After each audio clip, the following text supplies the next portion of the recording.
Welcome back to the Webby and O'Neill channel. Thanks for joining us for another video. As usual, have your say in the comments section and don't forget to leave a like on the video, as you know it's much appreciated. I've just listened to Ruben Amorim's press conference over in Malaysia, and one of the comments that struck me was regarding transfers, and he said we're not allowed to do much this summer, and even if there was into the Champions League, so it's looking like we're in a bit of the pits here financially and not to expect too much this summer coming in. Well, he says don't expect too much. Well, what he's saying is he's making it clear the reality of the state of our club.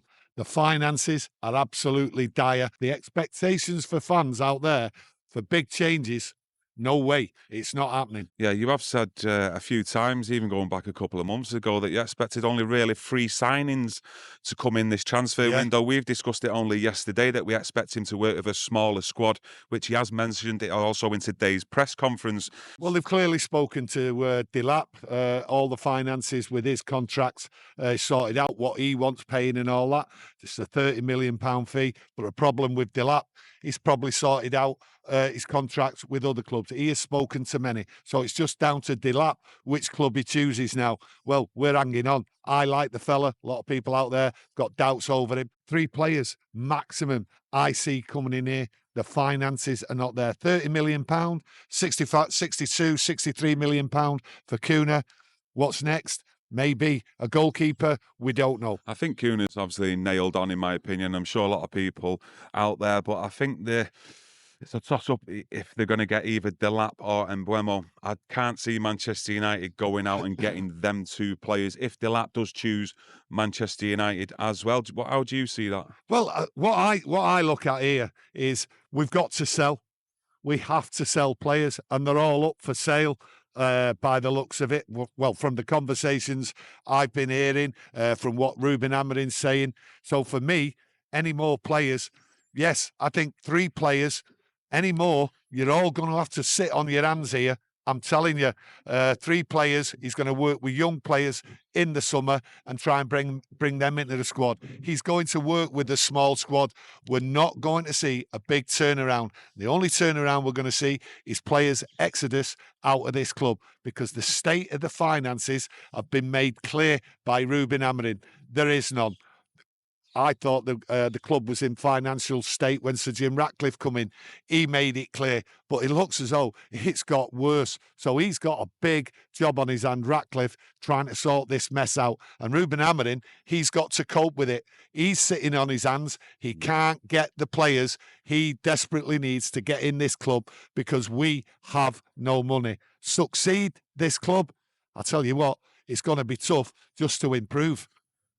Okay, I was going into this video quite positive, but, you know, to be fair, we have actually discussed it a few times, and a lot of yous out there, I think we're all, you know, with our eyes open, we're seeing that it's going to take at least more than 1 transfer window. I don't think a lot of us are expecting it for all to turn around in 1 summer window. It's going to take at least 2 or 3 windows, and I think Delap, by the looks of it, he will make his decision this week. A lot of yous out there, let me know your thoughts on Delap, whether you think he will actually be good enough to actually come in at Manchester United and sort any of these issues out in goal-scoring problems. I think with Mbeumo, I think, again, there's other clubs looking at him, especially with the goals and the record that he had last season. And I think with the players that are coming back, with the likes of Rashford, Anthony, I think they're looking like the 2 players who can generate the most money to try and bring back into the club.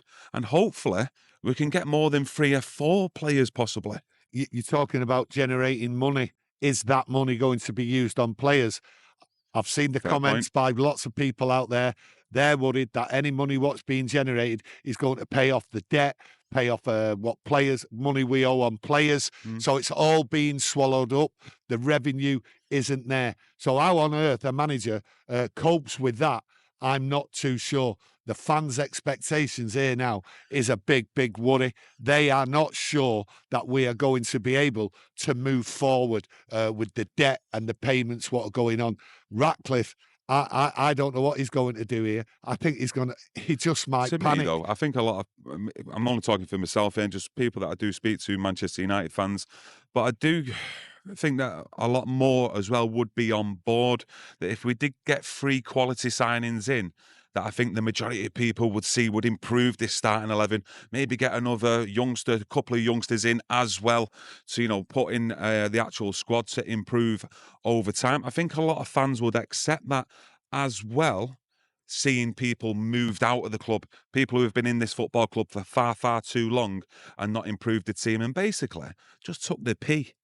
Well, listen, I look at it, right? I think fans will accept after listening to Ruben Amorim previously and especially today in his press conference is it's not his fault. Okay, he's got a tough job here to succeed, to turn this club round and all that, and to improve. Well, listen, if he mentions if Kieran, if that is a massive word, if he gets his players in, he's struggling to get a forward in, a goal scorer in, what we need. These players, what are being talked about and linked to United, are talking to lots of other clubs. Kieran mentions Newcastle, Everton, these other clubs. I'm worried here, right? Because it's Manchester United, going back in time and all that. Manchester United coming for you straight away. Players signed for Man United. That's not happening now. Yeah. Would a player out there in any position now think to themselves, hang on, this club is in dire straits. Where's it heading? Do I really, really want to be there? So there's lots of options for these strikers, what we're being linked with, and any other player. Yes, Kuna's coming in, that's sound, but that is not enough. So the manager, I'm telling you, he has got to work miracles, and this is not down to him. That's how I see it. The finances are destroying this club. The business plan, what the Glazers had, been terrible. Sir Jim Ratcliffe's come in, and he has just faced like A barrage. a barrage of financial meltdown. And obviously, Ruben Amorim points out failing to qualify for the Champions League, which, in his words, would have only got us one more player. So it's the finances. The finances are being taken away elsewhere. And from what we need the finances for players on that pitch. And that is not being dealt with. No, I do agree, and you make a good point there that, seasons, years gone by, Manchester United do come in for you. You're near enough signing there and then, and you're wearing that red jersey, and it looks like the transfer strategy as well has shifted as well, where they're looking at proven Premier League players, which, to be honest with you, I'm all for. That's what you need. You need proven players here who have got it in the Premier League. And I'm telling you, you need dogs of war, because as fans, as them players, as a club, right, we're on the floor here. We're on the floor, and we need dogs of war to get us out of here. And Ruben Amorim, he admits he cannot do much. So what have we got to do as fans?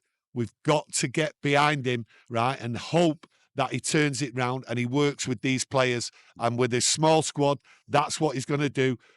You would expect things to improve with a smaller squad. Maybe the instructions get over a lot clearer, and possibly as well with us talking about shifting players out, any negative attitudes in that dressing room. It might be whispering in other players' ears if they don't like the manager, that they can get shifted out the club so they can all pull in that same direction. Well, the smaller squad will give you that, where you can all pull in the same direction, right? But the thing is, what kind of small squad is it? Is he going to have younger players in there? Because he's clearly not got the finances to bring in the players.